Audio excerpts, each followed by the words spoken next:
Hello friends, welcome to the new episode of my channel. আমি অর্থ। এখন এই ভিডিওর মধ্যে আমরা কিছু লেটেস্ট আপডেটস নিয়ে কথা বলবো। ভিডিও সব থেকে প্রথম আপডেটটা হচ্ছে ভূত বাংলাকে কেন্দ্র করে। তো ভূত বাংলা ছবিটা কিন্তু শুটিং পুরোপুরি কমপ্লিট হয়ে গেছে। লাস্ট কিছু দিনের শুটিং কেরালাতে হলো, একটা গানের শুটিং বাকি ছিল, সেটা কমপ্লিট হয়ে ছবিটা পুরোপুরি কিন্তু শুটিং কমপ্লিট হয়ে গেছে।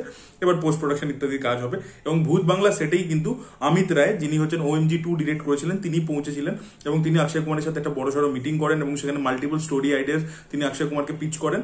তো তাদের প্ল্যানিং চলছে OMG3 হবে, যেখানে ভগবানের অ্যাঙ্গেল থাকবে, তার সাথে একটা সোশ্যাল ইস্যু দুটো ক্লাব করে, যেরকম হয়ে থাকে ও মাই গড সিরিজে। এবং পার্ট 2টা তো খুবই সফল ছিল। তো পার্ট 3 তারা বানাবে এবং 2026 থেকে আর কি এই ছবির শুটিং শুরু করবার পরিকল্পনা মেকার্সরা করছে। তো দেখা যাক এবারে ফার্স্ট পার্টে পরেশ রাওয়াল ছিল, সেকেন্ড পার্টে পঙ্কজ ত্রিপাঠী ছিল, থার্ড পার্টে কে থাকে, নতুন কেউ থাকে নাকি, এদের দুজনকে আবার করে ফিরিয়ে আনে, সেটাই দেখার মতো বিষয় হবে। এর পরবর্তী আপডেটটা হচ্ছে ওয়ার 2 কে কেন্দ্র করে। তো কালকে আপনারা প্রত্যেকে জানেন জুনিয়র এনটিআর এর জন্মদিন এবং সেই উপলক্ষে একটা টিজার তারা রিলিজ করতে চলেছে এবং সেটা কিন্তু সকাল 11টার সময় আসবে। এবার দেখা যাক এই টিজারের মধ্যে ঋত্বিক এবং জুনিয়র এনটিআর দুজনকে ব্যালেন্স করে দেখানো হয় নাকি যেহেতু বার্থডে উপলক্ষে আসছে তাই জন্য জুনিয়র এনটিআরকে বেশি করে প্রেফারেন্স দেওয়া হয়। ভিডিও পরবর্তী আপডেটটা হচ্ছে সালমান খানকে কেন্দ্র করতে। সালমান খান আর কি অপূর্ব লাকিয়ার সাথে একটা ছবি করছেন, আপনারা প্রত্যেকেই জানেন। গালওয়ান ভ্যালির ওপর যে কনফ্লিক্ট হয়েছিল 2020 সালে চাইনিজ আর্মির সাথে ইন্ডিয়ান আর্মির ঝামেলা, তো সেইটাকে নিয়ে কেন্দ্র করে হতে চলেছে।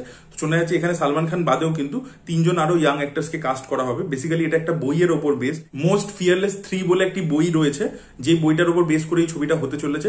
এবং এখানে সালমান খান একটা রিয়েল লাইফ ক্যারেক্টার প্লে করতে চলেছে না, কর্নেল বি সন্তোষ বাবু, যিনি 16 বিহার রেজিমেন্টকে আর কি লিড করেন, তো তার ক্যারেক্টারটা প্লে করতে চলেছেন এবং এই চরিত্রটা কিন্তু অ্যাকচুয়াল যুদ্ধের মধ্যে মারা গেছিল।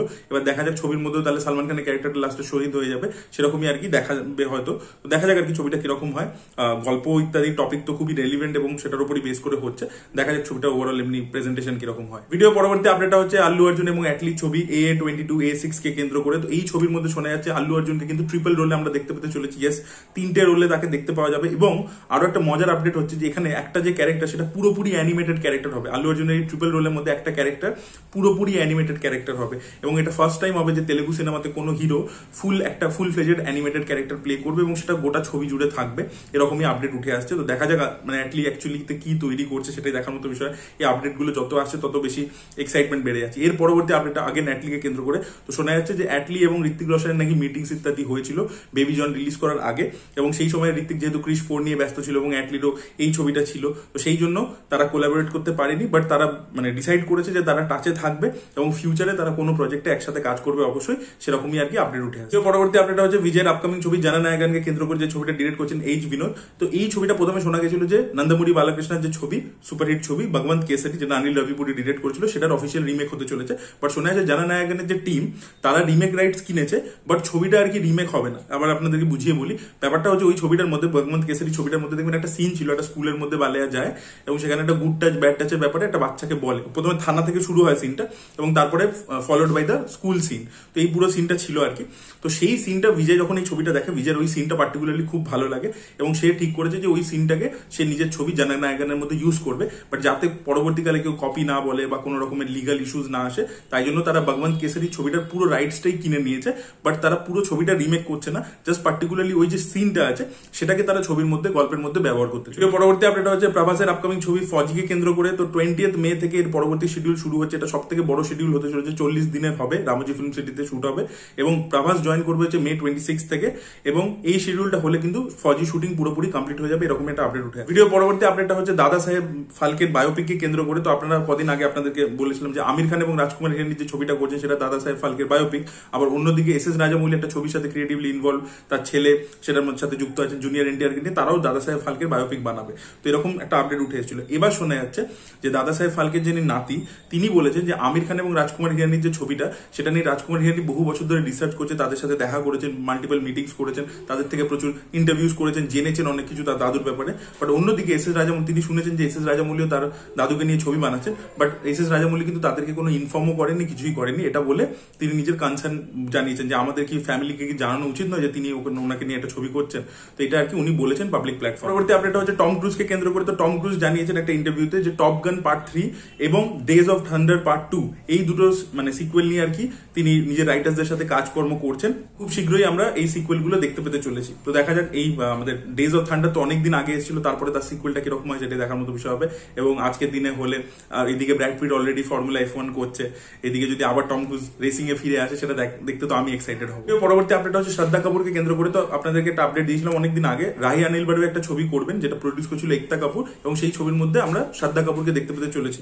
বাট এখন শোনা যাচ্ছে শ্রদ্ধা কাপুর এই ছবি থেকে বেরিয়ে এসেছেন, বিকজ তিনি 17 কোটি টাকা ফিস চার্জ করছিলেন এবং তার সাথে তিনি প্রফিট শেয়ারের মানে প্রফিটেরও কিছু অংশ চেয়েছিলেন। তো সেই জন্য একতা কাপুরের সেই ডিলটা পছন্দ হয়নি, তাই জন্য শ্রদ্ধা কাপুর এই ছবি থেকে সরে দাঁড়িয়েছেন। এবার দেখা যাক এই ছবিটা আলটিমেটলি হয় কিনা, অন্য কোন অ্যাক্ট্রেসকে নিয়ে হয় সেটা দেখার মতো বিষয়। পরবর্তী আপডেটটা হচ্ছে বাবিল খানকে কেন্দ্র করে। তো সাই রাজেশের সাথে তিনি তেলেগু ছবি বেবির রিমেক করবার তার পরিকল্পনা ছিল, বাট এখন তিনি সোশ্যাল মিডিয়াতে পোস্ট করে জানিয়ে দিচ্ছেন যে তিনি এই ছবিটা পার্ট হচ্ছেন না, তিনি একটা ব্রেক নিচ্ছেন এবং তাই জন্য তিনি এই ছবিটা করবেন না। ভিডিও পরবর্তী আপডেট হচ্ছে আলী আব্বাস জাফরকে নিয়ে। তো আলী আব্বাস জাফর বিনোদ ভানুশালীর যে প্রোডাকশন কোম্পানি আছে তাদের সাথে মাল্টি ফিল্মে একটা ডিল করেছে এবং তাদের প্রথম যে প্রজেক্টটা সেটা জুন মাস থেকে ফ্লোরে যেতে চলেছে এবং তিনি মাল্টিপল ছবি বানাবেন, রোমান্টিক, অ্যাকশন ইত্যাদি।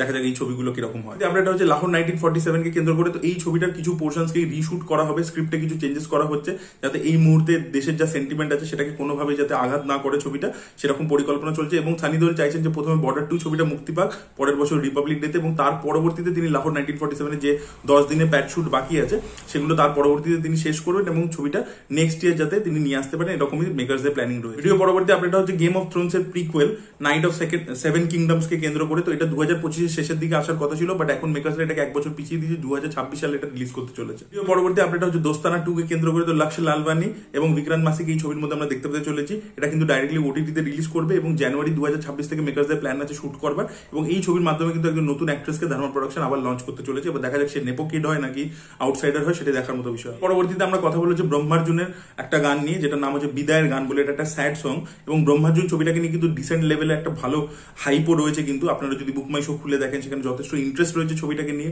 এবং তার সাথে সাথে আপনাদেরকে এটাও বলে রাখি যে ছবিটা প্রমোশনও কিন্তু পুরো দস্তুর চলছে। ইন্টারভিউজ থেকে শুরু করে টিজার, ট্রেলার এগুলো কিন্তু বেশ ভালো রিয়াকশন পেয়েছে। আগের দুটো গানও বেশ ভালো ছিল। তো সেই সবকিছু মিলিয়ে এবং যেভাবে তারা প্রমোশন করছে মেকার্সরা, তাদের যে বাজেটের ছবি সেই অনুযায়ী কিন্তু প্রমোশন ইত্যাদিও কিন্তু বেশ ভালো করছে, র্যালিজ ইত্যাদিও তারা অর্গানাইজ করছে। তো সেটা খুব ভালো লাগছে, একদিকে প্রমোশনটা খুব ভালো হচ্ছে। এবার যদি পার্টিকুলারলি বিদায়ের গানটা নিয়ে আমি কথা বলি, এই গানটা কিন্তু এখন অব্দি যে গানগুলো বেরিয়েছে ব্রহ্মার জন্য তার মধ্যে বেস্ট গান এটাই হয়েছে। দারুণভাবে ইমোশনটা ক্যাপচার করতে পারছে গানটা। তো এই ছবির মধ্যে অ্যাকচুয়ালি দুজন নায়িকা থাকতে চলেছে। প্রথম গানটার মধ্যে আমরা যে প্রথম নায়িকাকে দেখেছিলাম তাকে এই তৃতীয় গানে দেখতে পাচ্ছি, এবং তার সাথে রোহনের কেমিস্ট্রিটা খুবই ভালো লাগছে। এবং আগেন প্রত্যেকটা জিনিস, টিজার, ট্রেলার প্রত্যেকটা জিনিস কিন্তু ভেরি ওয়েল পিকচারাইজড। তো সেটা কিন্তু এখানেও হয়েছে। গানটা দারুণ, খুব সুন্দরভাবে ইমোশনটা ফুটিয়ে তুলছে। এবার দেখা যাক ছবির মধ্যে কোন জাংশনে আসে, কারণ এই ধরনের গান কোথায় আপনি প্লেস করছেন স্ক্রিন প্লের মধ্যে সেটা কিন্তু খুব ইম্পর্টেন্ট। গানটাকে এমনি ভেরি ওয়েল স্টাইলাইজ, পিকচারাইজ করা হয়েছে ভালোভাবে, অ্যাক্টার্সদের মধ্যে কেমিস্ট্রি ভালো ওয়ার্ক করছে, পারফরমেন্সেস খুব ভালো, লিরিক্স খুব ভালো রয়েছে এবং সুরও খুব ভালো রয়েছে। সবকিছু মিলিয়ে কিন্তু ব্রহ্মার্জুন এখনো অব্দি কিন্তু যে লেভেলের ছবি, যে স্টারকাস্ট নিয়ে তৈরি হচ্ছে সেই অনুযায়ী কিন্তু সবকিছু প্রমোশনাল কন্টেন্ট কিন্তু যথেষ্ট প্রমিসিং ছাড়ছে। দেখা যাক ছবিটা কিরকম হয় এবং বক্স অফিসে কতটা কালেকশন করতে পারে। আপনাদের কি মতামত? আপনারা যদি গানটা শুনেছেন, SBM মিউজিকের ইউটিউব চ্যানেলে আপনারা গানটা পেয়ে যাবেন, অবশ্যই কি আপনারা চেক আউট করে দেখতে পারেন। So that was it guys, thank you so much watching this video. Video ভালো লেগে থাকলে লাইক করুন, শেয়ার করুন, চ্যানেলটিকে সাবস্ক্রাইব করতে ভুলবেন না। Bye bye.